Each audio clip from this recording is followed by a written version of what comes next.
John Bush with the Center for Natural Living.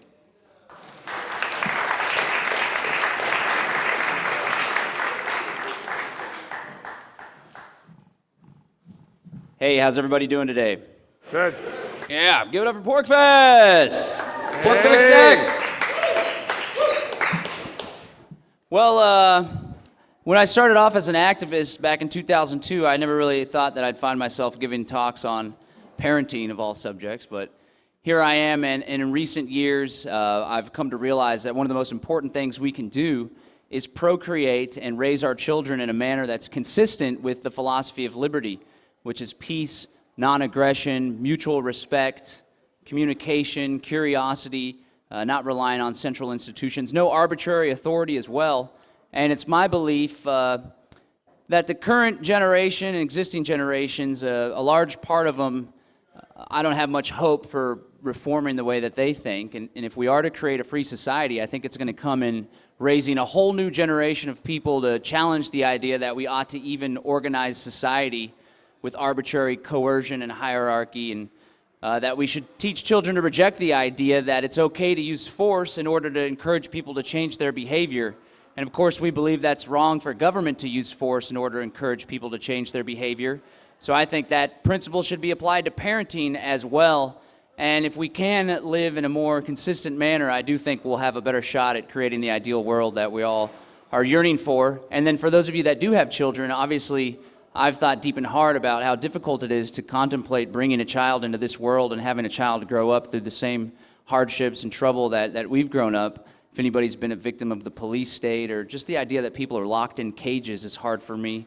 We took a 3-day, 2-night train ride up here. Thankfully, we had a sleeper cabin, but it was still pretty rough with our 20-month-old baby, Aliana, and our new 2-month-old, William Lysander. And it was difficult, and the reason why we took the train is because we don't want our children to think it's normal for there to be checkpoints and for people to get patted down and to go into radiation scanners. We want to raise our children to object to that idea, so it would send a really bad mixed message for us to go and subject ourselves to that in front of them.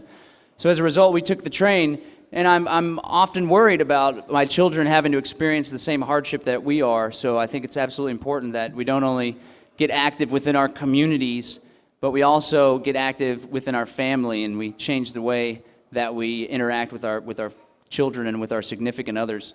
So there's essentially a few things, a few themes that I want to touch on, and I'm going to try to do a free-flow conversation here. Got a few notes, and then I'd like to open it up for questions and discussion and have kind of a discourse here.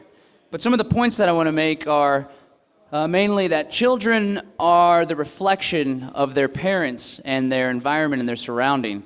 So it's kind of difficult, especially for younger children, to place blame on them in any way, or even in many instances to place a value judgment of good or bad on their behavior. Because as they're growing up, sure, they do have free will, but they're a product of their environment, they're a product of the attitudes of their parents and the lessons that their parents teach and the way that they live their life. So I think if we want to change the behavior of our children, I actually don't even like using that language. If we want our children to live a more virtuous, happy, productive, fulfilled lifestyle, then we ought to look in the mirror if we believe our children are misbehaving or getting into trouble or doing something that they ought not to be doing, since they are the product of us and they are the product of their environment. If we want them to act in a different way, then we should start by taking a deep, hard look in the mirror and see if there's anything that we're doing in our lives to contribute to the way that they act or they behave. I also want to make the point that we ought to use curiosity and communication rather than coercion and condemnation when dealing with our children. And I'll explain some personal stories that illustrate why that's important to me. And then finally, I want to make the point that having children presents a wonderful opportunity for us to better ourselves, not only to try to better our world and have a great, loving, fulfilled, peaceful family, but also to better ourselves as human beings. And I'd like to discuss some examples of how I've learned to change my life as a result of having two wonderful children. I guess we can just start by, I'll start with a personal story that I think illustrates a whole lot. Kids are sponges. It's really funny to see how they mimic their parents' behavior. And again, it presents a wonderful opportunity for us to reflect upon the people that we are and consider changing our behavior. Early on with Aliana, probably when she was 12 months or so, I started noticing that she would mock me when I would have a stressed out sigh. So, something would happen, or I'd realize I got to do something else, or something would fall over, now there's more work, and I would go, dang it. I got it from my father, and he still does it to this day, and my nephew actually does it as well. And when the first time I heard Aliana do it, it really touched me, and I realized, wow, she's carrying on this negative trait that I picked up from my father. And I believe it's a negative trait because there's no use in stressing over senseless things and verbalizing it, because you put that energy out into the world, and your family and your children and those who surround you can certainly pick up on it. And my daughter did pick up on it. So I made the choice to do some positive reflection and think about why it is that I act that way. And I decided to cut that out of my routine. It was difficult because it's not like a voluntary thing that I choose to do. It was more like something that was kind of instinctual. And again, that was ingrained into me and programmed into me. So I stopped doing it, and sure enough, so did my daughter. Another thing is, this is something I'm currently working on right now, is whenever I'd be stressed out at a little bit higher level than the grunt, I'd say, God damn it. God damn it. If I drop something hits my leg, like if it's nighttime and I kick the coffee table, I'd yell out, God damn it. And again, that's what my father does. And that was ingrained in me and programmed into me. And when I saw my daughter start saying, God damn it, I thought, what a perfect opportunity to stop saying that, because as you can see, it's generational. It continues the cycle. So I'm going to make the choice to maybe slow down a little bit in my life and not be so stressed out all the time, not be so busy, so I'm not inclined to have a reaction whenever something happens that shouldn't cause that reaction. And in turn, I hope that my daughter will stop saying GD as well, because Lord knows if Grandma hears it, she probably won't appreciate that too much. Another thing, my lovely fiance, love her to death, but sometimes she gets a little stressed out too and gets a little intense. Especially whenever we're bickering amongst ourselves. And again, our children are a direct reflection of us and the relationships that we have. And so sometimes Kat would get a little intense and kind of go off on little rants about something, whether it's about me or about something that she's upset about in her life. And when she does that, Aliana would start doing rants. A lot of it was, kind of a gibberish rant, but she would start ranting off, and we could feel the stress that she was pushing out into the world. Again, it was a direct reflection of Catherine, so we decided to slow that down as well. Sometimes when me and Catherine argue and bicker, the children will start crying. So I think it just serves to illustrate, again, our children are a direct reflection of us, and if we want our children to change their behavior or act in a different way, then it's up to us to look in the mirror and change our behavior and act in a different way. It presents us with a wonderful opportunity to change the people that we are. Another thing that's a cycle that I'm breaking, and something I want to touch on here for a little while, is the topic of spanking, which of course will naturally come up in any discussion on peaceful parenting. On the surface, for libertarians or those that want to create a free society, I hope that people would see how inconsistent it is to believe that the government ought not use force or coercion, which is the fear of the use of force, the fear of violence, in order to encourage people to change behavior. That's what happens when you pay your taxes. People do it because they're afraid of the consequences that would happen. It's what happens when a police officer comes up and tries to compel obedience. It's because they have a firearm on their side, and people in their mind think about the possibility of harm or violence being inflicted upon them, so they have a tendency to change their behavior. I think as libertarians, if we reject that idea, we ought to reject that idea with our parents, with our parenting and the relationship that we have with our children. And I threw this out to the world a year ago or so on Facebook, expecting most libertarians to say, oh yeah, we're right on board with you, but I was surprised to see, maybe I wasn't too surprised, that it sparked a big controversy. 650 comments later, there was person after person after person after person trying to justify their use of violence on their children. And I do believe spanking is using violence on your children. Most definitions will show that violence has a couple different elements that are usually found in the definition. That's the use of force and the product, the desired end is for someone to feel harm or to be hurt, generally whenever you think of violence. And I think spanking fits that bill pretty well. So again, if we are trying to create a world where we want people to reject the idea of using coercion to change behavior, then we ought to start by rejecting the use of coercion to change behavior within our households.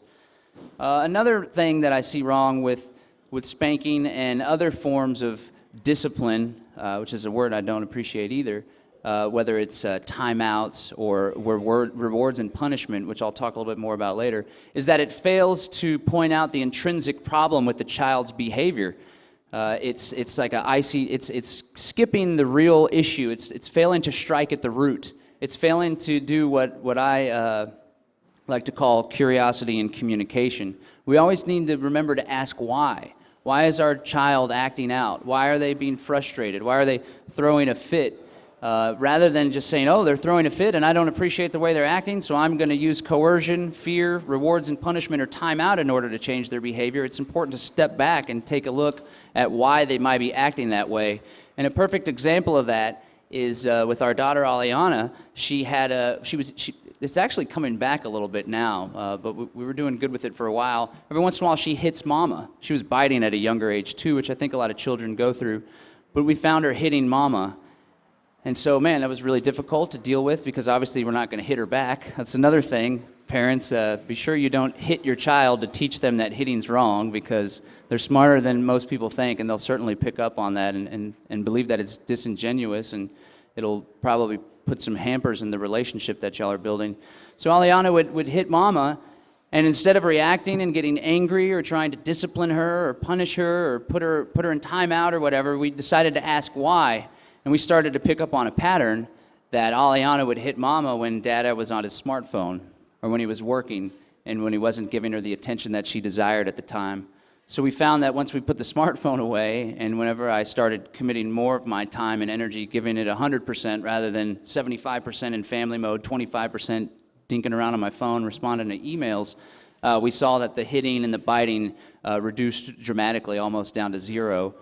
Although she's been a little bit rough lately. I think it's because that I've been too busy, we've been too busy, and we're not able to give her exactly what it is that she needs at this particular time. So that's why I think it's important, again, to ask why, to take a step back, and not to say, what can I do in order to change this child's behavior so they'll fit the mold that I want them to fit, or so they'll act a certain way that's convenient for me, but to step back and say, why might it be that they're acting this way?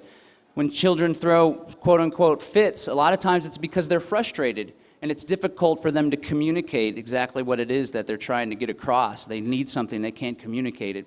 One thing that worked really well to help us communicate with our daughter is we did baby signs, which was absolutely phenomenal. And now she's doing like 8-sentence words. She's 20 months old. She communicates with us really well. We're really impressed and proud of how well she's doing with communication. And I think in large part is because at a very early age, she was responding to us with signs, saying, change my diaper, I want more, I'm all done. And she was doing about 20 signs at a time. There's a lot of great resources and references online and websites, and there's books that you can get. And it may be difficult at first because they're not really reacting, but when they start throwing the signs back at you, it's really important. So what that allows, not only does it help with their communication skills and helping them to speak more clearly and proficiently at a younger age, but it also helps them to communicate their needs. So it's less of a guessing game with the parent, and they'll be less frustrated when they're seeing that they're able to communicate to their parents and their needs are being fulfilled, rather than having a period of frustration. Because most of the time when kids are upset or when they're throwing a quote-unquote fit, and I say quote-unquote fit because I learn a lot from Dana Martin, who does radical unschooling, and I asked her, what do you do when your children throw a fit? And she rejected the idea of even using the concept of throwing a fit because she thought it was belittling. She said children don't throw fits, they just get frustrated, and they express frustration in certain ways. So whenever your children are expressing frustration, again, it's important to take a step back and ask why. Not say, what can I do in order to stop this fit, in order to make it easier, in order to appease the person at the table next to us, but ask, why is it that my child could be throwing this fit? Antonio found for me earlier a statistic that was actually pretty troubling, back on the topic of spanking, and that was that 90% of parents report spanking or using some sort of corporal punishment on their children when they're toddlers. That was from the University of New Hampshire, a project that they have. And I just find it really hard to believe. I can't imagine striking my child, a 20-month-old, a toddler. Some parents even hit their infants. I think at this particular age, the children are so young and so dependent on us in many ways that it's actually the responsibility of the parent to ensure that their child is in a safe environment. So of course people always hear, well, I don't spank for certain reasons, but I do spank when my child runs out into the street. That's what I always hear. Or when my kid just continuously reaches up for the hot stove. You got to spank them to teach them that it's wrong to do that. Well, first of all, it misses as I said before, the intrinsic reason why you don't run in the street, or the intrinsic reason why you don't touch the stove, and it tries to side skirt that by using fear and force and coercion and pain in order to do that. But also on that subject, if a child doesn't learn why it is a bad idea to be out in the street, and of course it's difficult to teach a young child these things, then they may not learn, they may not realize the problems with it, and maybe when the parents aren't around, they'll do it anyway because their only motivator to not run the street was that fear of spanking and coercion. But at this particular point, at this age, I interviewed Stefan Molyneux, who's a big advocate of peaceful parenting, and I said, well, what do you say to those parents who say we spank whenever our child runs into the street? He said, well, there's this new invention that you may have heard of. It's called a fence. It's a wonderful tool to prevent your children from running in the street. Another thing is just be in between your child and the street. If your child has a tendency to run to the street, don't let them in the front yard alone. Or if they're going to be in the front yard, position your chair closer to the street than the area that they play in. And if they don't go by there, if they start to go motion towards the street, be sure to put them back or tell them that it's not a good idea. Some parents, and the same thing with the kitchen. If your kid's going to reach up to the stove, then get a freaking baby gate and don't let them in the kitchen anymore. I know sometimes these things are easier said than done. Another thing that parents often say, well, we got to spank or we got to use some sort of punishment or corporal punishment or rewards and punishment or timeout system is whenever a child is throwing a fit, quote unquote, at a restaurant, or whenever they're just screaming at the top of their lungs, or whenever they're just being a real pain in the neck and they're distracting other people. Well, I personally think, this came to mind from a comment that my dad had, because I posted on Facebook. I'll be giving this discussion here at PorcFest, and I'm about to share a personal story of how spanking affected me as an adult, being spanked as a child. And I posted, I intend to share this discussion and have people learn from it and talk about how spanking affected me as an adult. I get a call from my mom, a voicemail, Happy Mother's Day. A friend of mine called and said, you said something on Facebook about us spanking. Don't portray us as abusive. I feel like you may think we're being a bad parent because we've only talked about this once, me and my father, and I think it's important for closure for people that feel that spanking harmed them as children to discuss this with their parents. But my dad posted on the Facebook comment, and he said, you were actually a little bit less behaved than most children, and you were disciplined than less children. And then he says, and you have a son now, which I hear the sons are a little bit more unruly and rowdy. I'm yet to experience it. But he said, you have a son, you should wait till you pass judgment until he grows up a little bit more. And it got me thinking, like, there's nothing that my child could ever do that I would think, like, oh, snap, now I'm going to hit him, or now I'm going to use force, now I'm going to grab the belt. I can't think of anything that would cause me to do that. I've already made up my mind that I'm going to parent in this particular way. And it got me thinking how a lot of times I could see how parents, they use spanking or they use these tools like corporal punishment, times out, rewards, and punishments in order to mold the child to fit their needs, rather than seeing it as a partnership where we all need to mutually respect each other's needs. They say, well, I want to go out to eat with my wife, and if my kid's going to act up, then I'm going to take him into the bathroom or take him outside and use violence on them because they need to know that whenever we go out to eat, you need to act or behave a certain way. Well, sometimes when we go out to eat, Aliana gets upset and is frustrated, and sometimes she screams. So we just walk outside with her. And if there's a child that's so unruly to the point where a parent would be inclined to hit them when they go out, they go, oh, we can never go out. We're so frustrated. We can't take these kids out. We want to go out. I mean, maybe you shouldn't go to dinner with your child. Maybe, unfortunately, you can't have the privilege of going out to eat dinner. You've made the choice. Most instances, parents make the choice to bring children into the world. That's a grave responsibility. You now have a duty. They didn't choose to be entered into this world. Or maybe they did, depending on your metaphysical thought. But I think it's an extra layer of responsibility. This is something that Molyneux touches on as well, that we ought to take that into consideration, that we brought the child into this situation, so now we may have to change our lives a little bit. We may not be able to go out to eat as often as we wanted to. But certainly just ceasing the activity that's difficult to you is certainly a better idea than using physical violence against a child. A lot of times I hear people say, oh, well, I was spanked and I turned out just fine. I spanked my kid and he gets straight A's. Well, first of all, I often ask, well, have you done any self-reflection and have you explored any possible negative results of the spanking in your adult life? Is there anything that you could point to that may have been a result of the spanking, or your parents using violence, or someone that you would expect to be a caregiver, a nurturer, someone that should comfort you whenever they start striking fear into your eyes?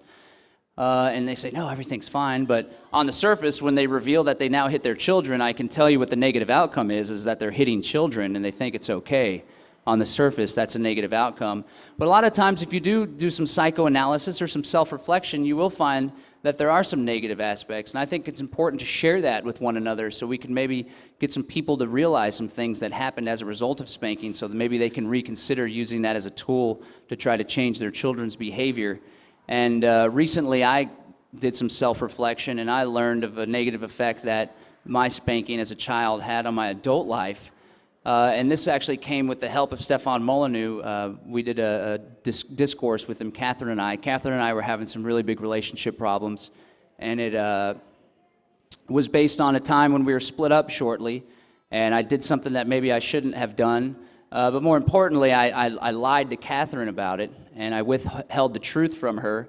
She started having dreams about it, which is pretty wild, pretty cognitive of her.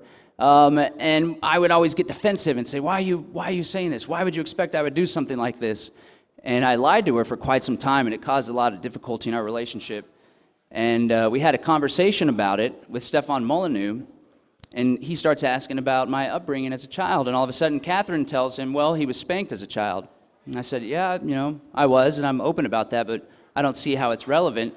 So Molyneux starts asking some more questions in his typical Socratic method, and come to find out, I did some self-reflection and realized that perhaps when I was a child, namely I would get spanked as a child when I'd get in trouble at school, which was kind of a pain in the butt for being a libertarian, because I was in this public school indoctrination program that did not care for my needs as a child or my needs as a unique individual. I would act out. It wasn't challenging to me. It wasn't fun.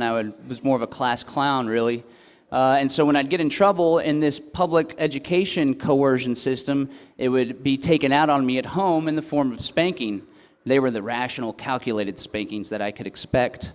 I learned to put batteries in my back pockets, actually, to lighten the blow of the belt, which actually is a good tip for you kids out there if your parents are spanking you. Essentially what was being taught to me and programmed in my mind, which shaped my being as an adult, was that I began to skirt personal responsibility. Let's say I did do some things that were disrespectful, wrong, I got in trouble at public school. Rather than coming home and saying, yeah, you know what, I did that, I was acting out, I was misbehaving, I would always say, no, it's the teacher's fault, she just has it out for me, or it was so-and-so's fault. I would skirt personal responsibility because I came to expect physical violence to be brought upon my person should I admit to it, or even when I didn't admit to it. And that shaped me as a human being. I believe it caused me to fear the acceptance of personal responsibility, which is one of the reasons why I lied to Catherine for so long about what I had done, because I was afraid of accepting personal responsibility, because accepting personal responsibility was associated with physical violence being inflicted upon me. And when I realized that, it really was a game changer for me in my life, and really appreciate having that conversation with Catherine and with Stefan. And I think it's a valuable lesson for people who are spanking, who think that it didn't have any negative effects. Sometimes it's a little more difficult to see. You have to get a little bit beneath the surface in order to realize the negative effects. So I like to share that story. It's yet another reason why I think spanking is a bad idea. And for people that are trying to have discourse, I think we all ought to talk to our peers and people within our community and our family and talk to them about spanking and let them know you may think that it's doing wonders now, which it doesn't even do wonders, because I continue to get in trouble in school. But there could be some negative consequences that you're imprinting in your child's mind. And many people are afraid to self-reflect. It's difficult. It's probably the most difficult thing to do, to take a look in the mirror and find fault within yourself and work to change that fault. But I think if we do that, we'll all be better off, and we can learn more about ourselves and about our children and the way that we raise our children. So I like to share that story as a demonstration of some of the negative effects that may not be so present or apparent for people that think that spanking is okay, and I turned out okay. And again, it's a continuous cycle. So many children that were spanked end up spanking their kids, and it just continues on. And I think it's time that we could move beyond that as a community to start with, as a liberty community, but as a society as a whole. We should reject that notion that it's okay to use force and it's okay to use coercion in order to change people's behaviors, because there's a lot of side effects that go on top. And I just want to hit again one more time, it fails to recognize the intrinsic problem or the intrinsic reason why a child is acting in a certain way. Had my parents had the foresight to say, oh, well, maybe he's acting up all the time in public school because public school isn't a good medium of education for him. Maybe we should consider Montessori school or homeschooling or some sort of alternative education. Stick around for a discussion from Antonio Beeler on that front directly after I talk. Again, asking why, being curious. Why is it that my child is behaving in a certain way? Is there anything that I can do in order to change my behavior or change the environment that he's in order to help with the situation? Just a quick talk on rewards and punishments. I read this great book by this guy named Alfie Kohn, Kohnalfie. It's called Unconditional Love. And it talks about some of the negative aspects of using timeout and using a rewards and punishment system. And for me, the biggest part of it is, again, it fails to strike the root of a problem as to why a child is acting in a certain way, and it just tries to cement and try to cover things up by using these tools. I think it's arbitrary as well, the timeout. It's a lot like incarceration, putting a child in another room to be alone, when in reality, maybe the reason they're acting up is because they need more of their parents' attention, or they need more of A, B, or C. The rewards and punishment is a very similar concept. When you reward a child, these are less controversial, and I think that they would be preferable to using physical violence, but I still think they fail to strike the root and fail to look at the root cause of why children act a certain way in order to help fulfill their needs. It's all like a big, like your Sherlock Holmes with it. When they can't communicate, you got to figure out what it is about why they're acting the way that they are. And I think rewards and punishment creates confusion in the minds of the child. It fails to strike the root. And I think it really just helps to, one of the reasons why I think it happens so much is because children are trying to have the child molded to fit their needs rather than have a partnership reality and relationship. It seems like a simple solution. Obviously, hey, stop doing A, B, or C and you'll get a sucker, or stop doing A, B, or C and we'll get ice cream after this. It doesn't ask why. It fails to strike the root at what's really going on. I think that's real important. So some advice that I could give on some of the things that we do when a child is acting out and engaging in behavior that the parent finds objectionable. I'm pretty laissez-faire, and if the kid wants to scream or if the kid wants to run around and go crazy, I'm all about it, as long as they're not in an environment where they're going to hurt themselves. Those are pretty much the only two concepts, rules that we have. I don't really want to call them rules, but we want to live in a way that our children aren't able to hurt themselves. And I think there should be a certain level of respect for other people. So, for example, if we're at home and Aliana's screaming her head off, whatever. We tend to say, if you want to scream, if you want to be upset, come on, let's go be upset in your bedroom. And sometimes we even act it out. Or we'll go to our bedroom when we're genuinely upset. Let's go. We can be upset in our bedroom. It's our private space. We can do what we want in there. We can be upset. So we go into the bedroom and we scream and yell with them. And I think that's a good tool. So if you have people over, or if they're at a restaurant, for example, I normally just let the child scream. It's no big deal. But if you're at a restaurant and someone else is there trying to enjoy themselves, of course, you want to have a certain level of respect for the other restaurant goers. And that's when you could just, come on, let's go outside. Let's scream outside. I understand you're upset. I'd like to find out what you're upset about. Let's go talk about it outside.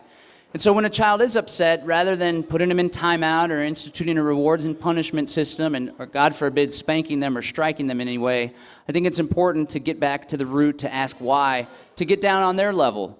Give them a hug. Let them know that you're here for them, that you love them, that you want to figure out what it is that's bothering them. Ask if there's anything that we need to talk about. Is there anything that we need to discuss? If the child is at an age where they can't yet communicate verbally, then just give them a hug. Spend some time with them. Probably 9 times out of 10, they just want mommy and daddy's attention. I think it's important to give it to them. Which brings me to one more point that I'm going to hit on, and then I'll wrap up and we can open up a conversation and discussion. I'd love to hear you guys' thoughts, your ideas. We can all work on solutions and stuff together. That's if you're going to have children, and this is something that I need to look in the mirror, and I feel somewhat hypocritical saying this because I am such a busy person, but if you do make the decision, or you don't make the decision to have children, I think it's important that we begin to change our lives, and we slow down, and we shift the focus of our lives and our energy. And right now, I have too much of my focus in my work as the executive director of the Center for Natural Living. I do Rise Up Radio Show, the Liberty Beat. I'm just so busy. I've taken on multiple projects at the same time, and I think it's having a negative effect on my family life. So I think when we do have kids, we're taking on a massive responsibility, and there is going to be a time when they're able to go live on their own. But for the time being, especially when they're extremely young, it's important that we consider changing our lifestyle choices, changing what we do daily, so we're not so stressed out, so we're not thinking about work when we should be giving our kids 110% of our attention. And one thing that I can help bring that about, which is very difficult, and me and Kat are trying to shift the way that we live. We're trying to shift the culture of community in our area. Back in the day, there used to be multiple generations living on the same property, so the grandparents could help with the children when the parents are out tending the fields or when they're out working. Then when the grandparents, 20 years down the road, the grandparents are getting a little older, turning into infants of their own, wetting themselves and getting nice and droopy skinned. The children are now 5, 10, 15 years old, and they can take care of the grandparents, and everyone can live as a unit, as a community. Likewise, it doesn't have to be a family unit. It could be friends. Friends are family as well when there's love. I think if we work together to build more community, to shift the way that we live, not this way that we live where everything is sectioned off and where people are over here and some families don't even live in the same city, but if we can all come together and we can have multiple people that are part of the same community, part of the same family, living on the same property or living within the same general vicinity and helping one another, it'll certainly serve to alleviate the stress and difficulties that do come with having children and trying to live a somewhat normal life and continuing on some of your activities. And I think it may take time and it may be difficult for us, for this generation, but I think we can transition back to that, and we ought to transition back to that, and we ought to do everything in our power to build more community and to live in a way that will allow us to have the help that we need.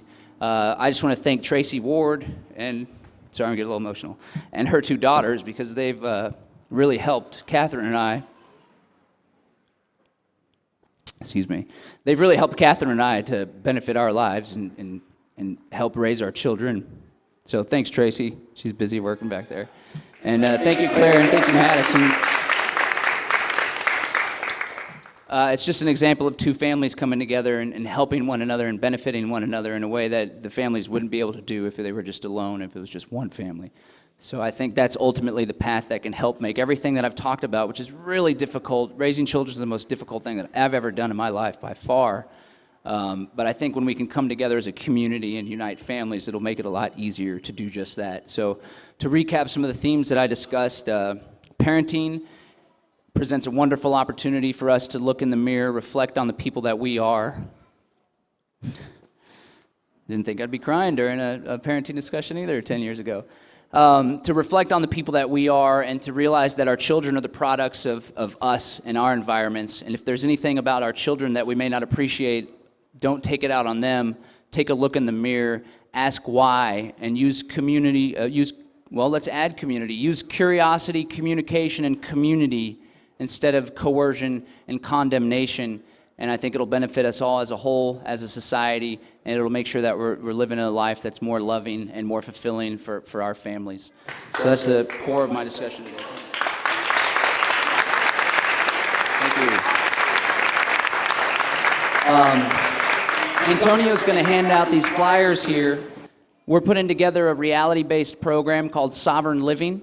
There's going to be 12 episodes, and it's going to follow Catherine, myself, Aliana, and William in our quest to lead a more self-sufficient, natural, and voluntary life. Some of the topics that will be discussed are alternative education and peaceful parenting, partnership parenting. We're going to be doing a screening on Thursday at 3 p.m. There'll be a tidbit of episode 3, which covers Catherine and I's second natural home birth.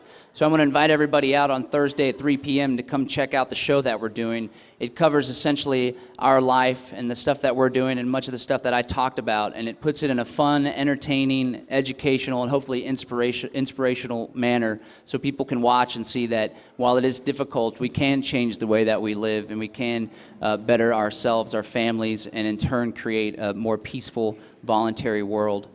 So I don't know if these microphones are on, but we can open up the floor for discussion if anybody has any questions, comments, or any advice that they want to share with the crowd, or any problems that they're experiencing within their families or anything like that that they want to talk about.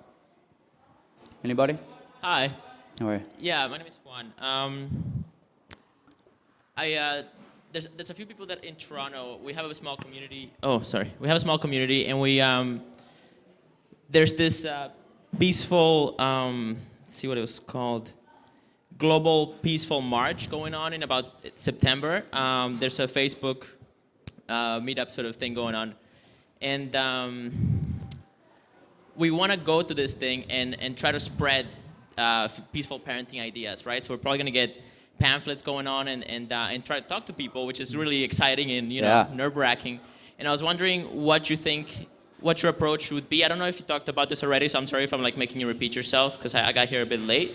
But what would be your approach in sort of trying to sell this idea to people that are, should be interested in peace, right? Mm-hmm. And might be a pretty safe environment to explore this thing, because how are they going to sort of be like, no, spanking is correct, right? In that kind of environment. So I'm curious what you think about that and how to approach that challenge.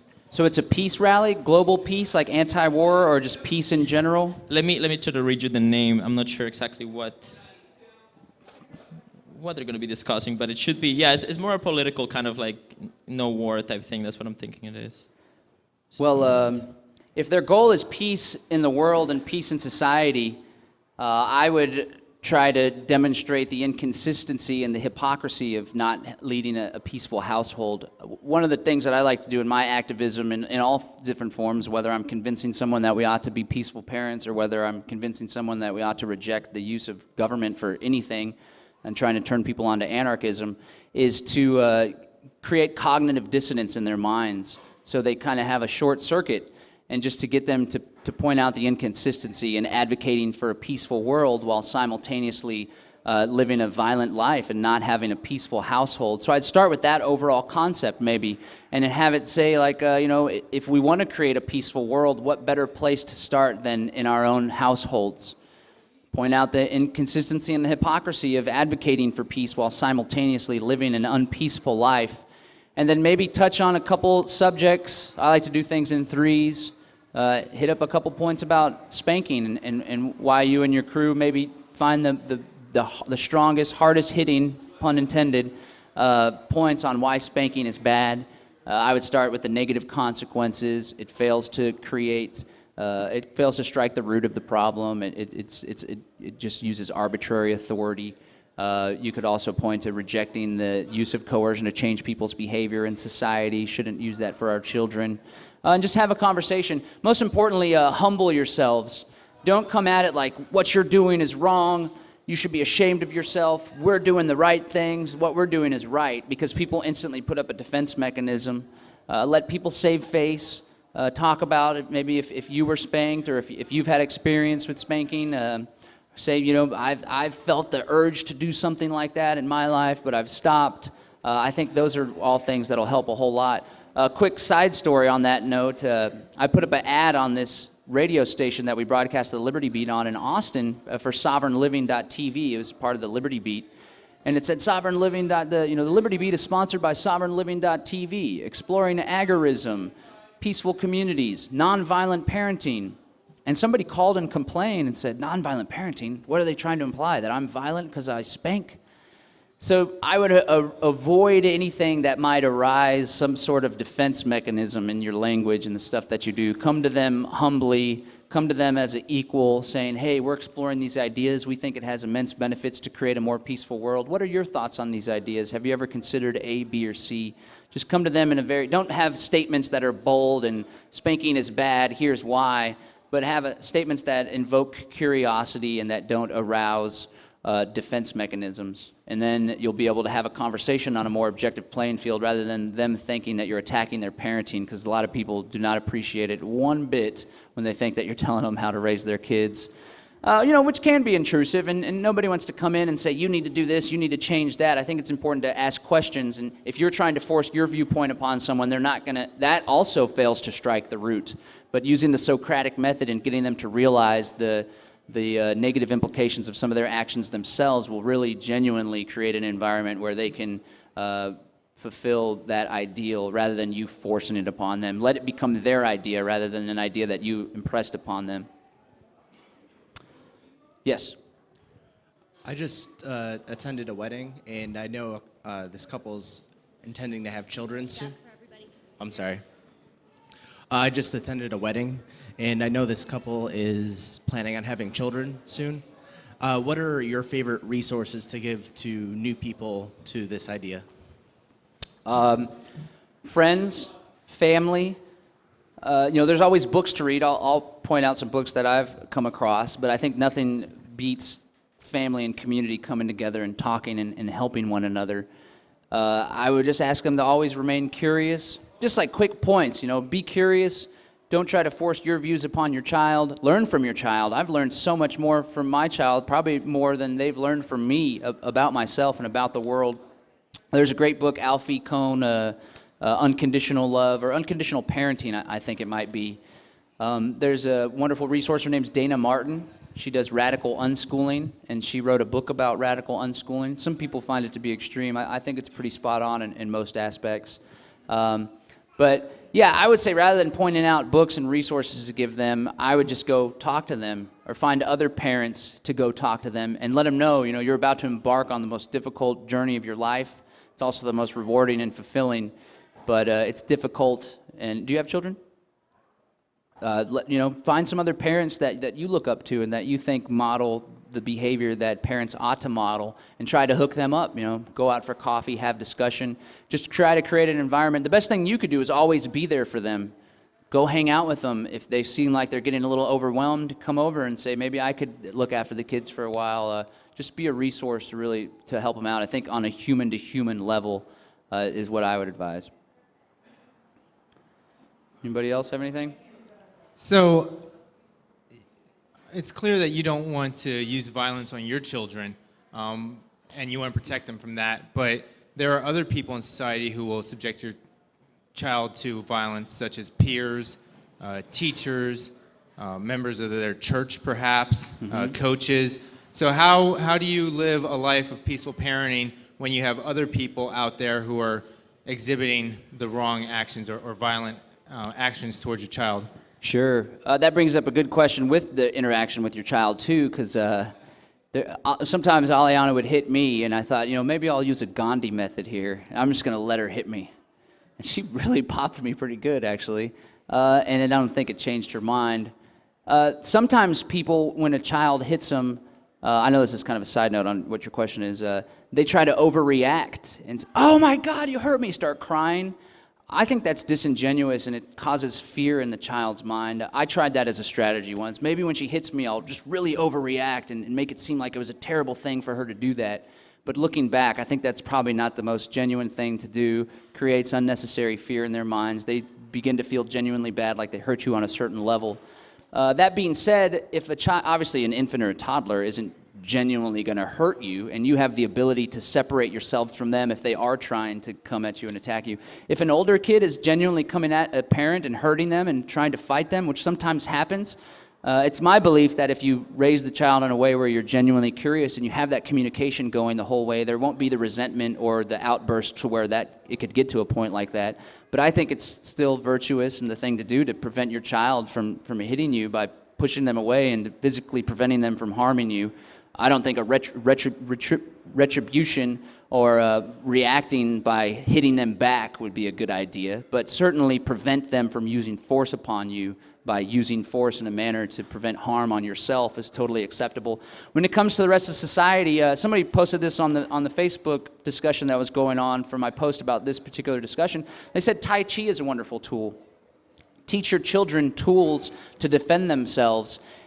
Tai Chi is a martial art that's mainly defensive in nature. It takes your attacker's energy and shifts it away from you in a manner that you're not actually striking them, although if you need to save yourself, of course, striking is useful. That's where the kung fu aspect comes in.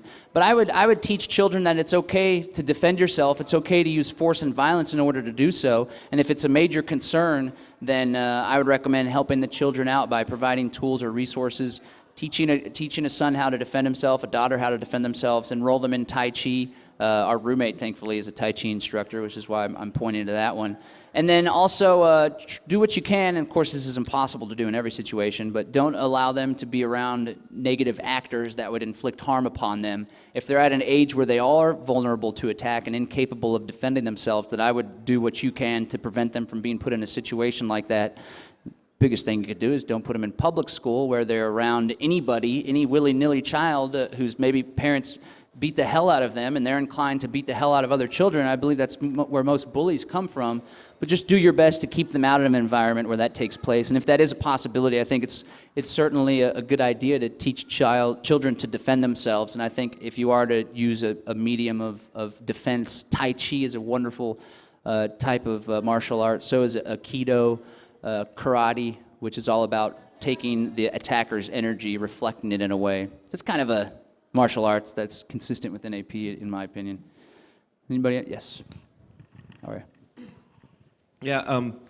What's your best advice to give to someone who might be new to the principles of non-aggression and they've risen a child in that environment who was also raised up in that environment, who's seeking to explore the non-aggression way to raise their child? What's your best advice to give to them to approach that method? Because there will be probably a period of transition where there will be new behaviors and the child rebelling even more, or even you kind of get what I mean, right?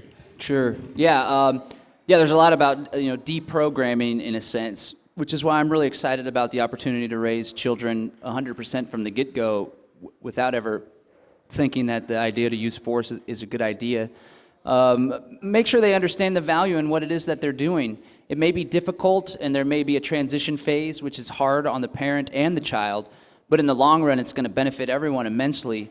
And I think a lot of children rebel as teenagers, myself included, because their parents were rough on them or created harm in their lives when they were children growing up. So there's that period. Sometimes it's a year, sometimes it's 5, sometimes it's 15.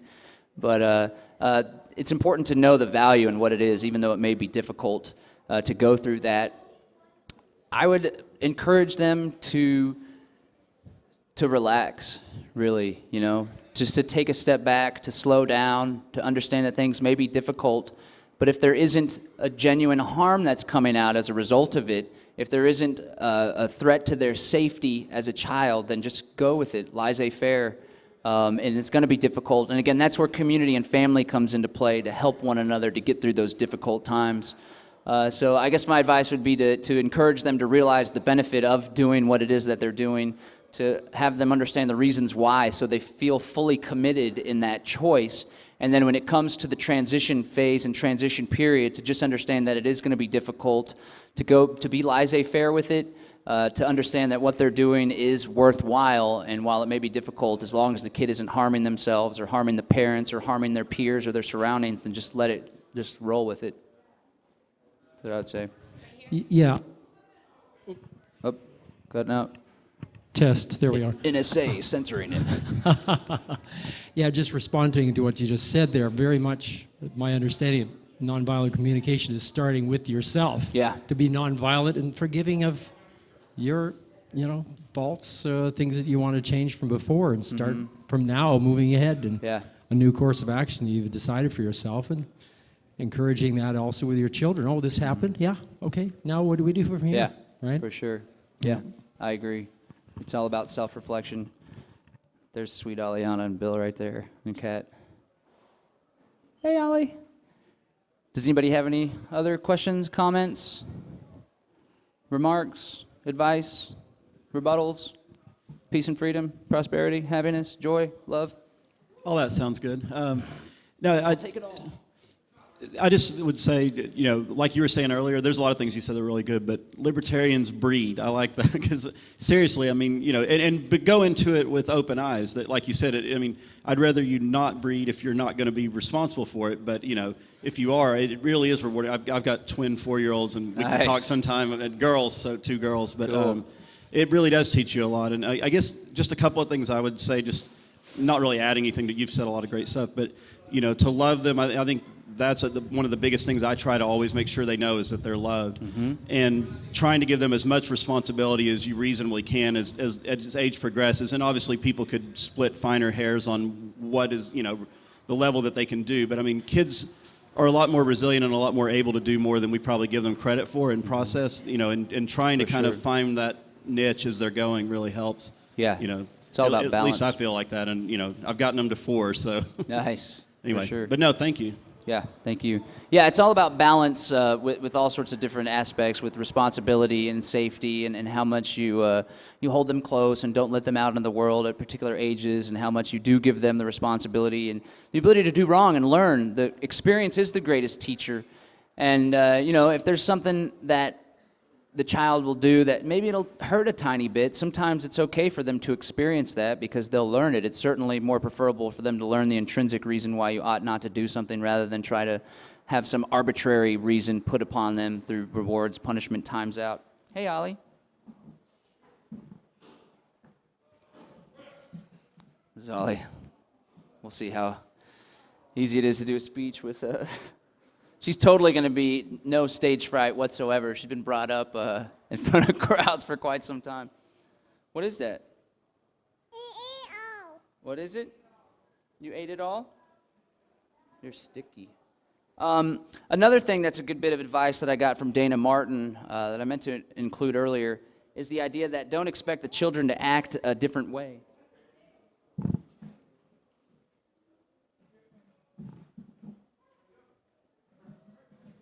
Don't expect the children to act above their age. Sometimes we say, oh, you're a big girl if you do A, B, or C. Well, I think the children are at the age that they're at, and we can't expect them not to do something. Another thing is when children get upset or throw fits when they're hungry, don't be upset. I get upset and pretty aggravated and grouchy. You can ask Kat whenever I'm hungry. And I understand that, and I'm able to communicate that. Imagine a child that may not be able to express themselves or express what they're experiencing at that particular time when they're hungry. So I think it's important not to expect too much out of our children to the point where it causes stress in our lives, because they'll be able to pick up on that as well, just to go with the flow. Another bit of advice that I got, I think Kat got this one from somewhere. It's don't live your life or have a house or an environment, because their house is like their castle. It's their comfortable area.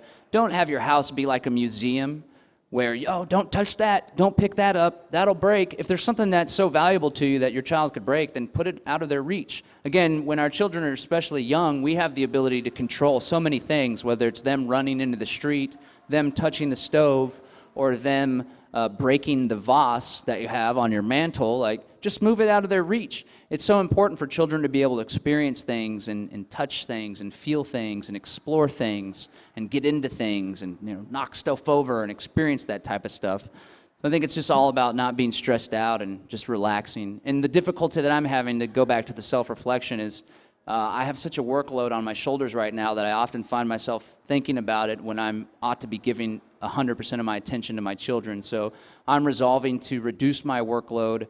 I wake up every day at 6 a.m. to prep for my radio show, so I'm trying to stop my workday at 3 p.m. 3 p.m. rolls around, I'm done with work.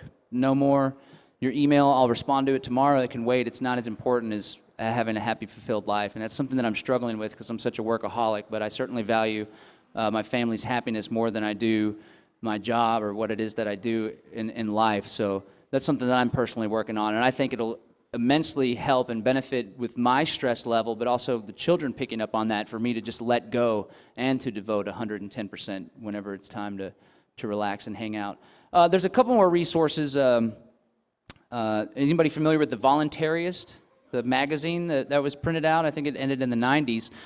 They have a bunch of articles about homeschooling and parenting that are really worthwhile checking out. There's a resource, it's called Homeschooling, A Hope for America.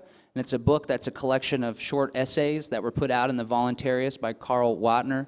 So I definitely recommend that. I learned a whole lot from that. And then there's another book, I can't recall the title right now, but it goes over a bunch of different things in that same vein of peaceful parenting, alternative education, and letting go and living stress-free. Does anybody have any other questions, comments, thoughts? Yes, sir. As you and your wife had this transition into peaceful parenting, you must have had disagreements, and if you did, how did you overcome those? Well, that's a good question. Well, thankfully, we started off with peaceful parenting because we were libertarians before we had the children. It's actually the Department of Homeland Security brought us together. We were both fighting fusion centers, her in Kansas City, me in Austin. So thank you, Janet Napolitano, and everybody that made that possible. I don't think we've had too many disagreements with our parenting approach. We both try our best to let our guard down and just have open communication and not to be too strict in our positions, to understand that we are imperfect. We don't even have a 2-year-old yet. We don't exactly know what we're doing. We're doing it, though. And to not be so hard on your position, just to have open, loving communication, to discuss the merits of something, to not get stuck in a position like, oh, well, that's my position. Now I have ownership in this position, and I'm going to stand by this position no matter what, because for me to give up this position makes me feel like less of a person. Reject that entirely, do the opposite, let your guards down, and let it be about the needs of the children, not the needs of someone's ego or someone's position to stick in it. And just open communication, open discourse is what I would recommend. And again, that's a lot easier said than done. One thing that we don't do, but we could, is regular once a week, we're going to have a family meeting, Saturday from 2 to 4 p.m. where we can discuss things from the previous week that we had a problem with. Kat, we should do that. She's going to say, well, stop working and we'll have time to do that.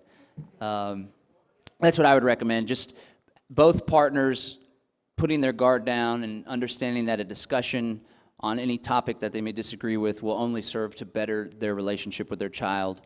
I think that might help a lot. I guess maybe we got time for one more question. No? Anybody? Yes. What's really great also, time for you and your wife. Yes, yourselves. Indeed. Date night. Date night. Date night. Yes, gotta have Grandma. it. Hey, because the closer you are as far as being on the same page, the kids pick up on that too. Yeah, for sure. And time They definitely do. focus on that relationship. That's Yeah. the environment that holds all of it together. Without a doubt, for Yep. sure. All right, thank you. I want to encourage everybody to go to the Sovereign Living screening on Thursday at 3 p.m. I think you'll really appreciate the work that we've done with this project. SovereignLiving.tv is the website.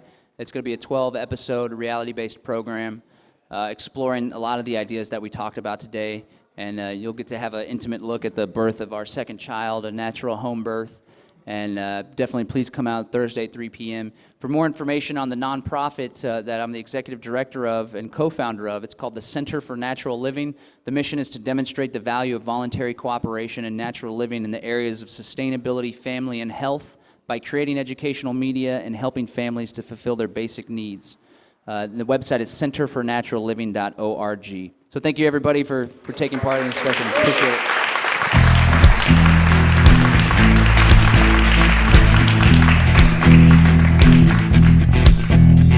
Excitement builds on election day. Results come pouring in. A landslide victory for the underdog. A proud and glorious win. And the people cheer between their tears and call their rising sun to spread his might and shed his light on darkness overcome. And the people cry from coast to coast, from sea to shining sea. But the night grows long and our victory song has lost its melody.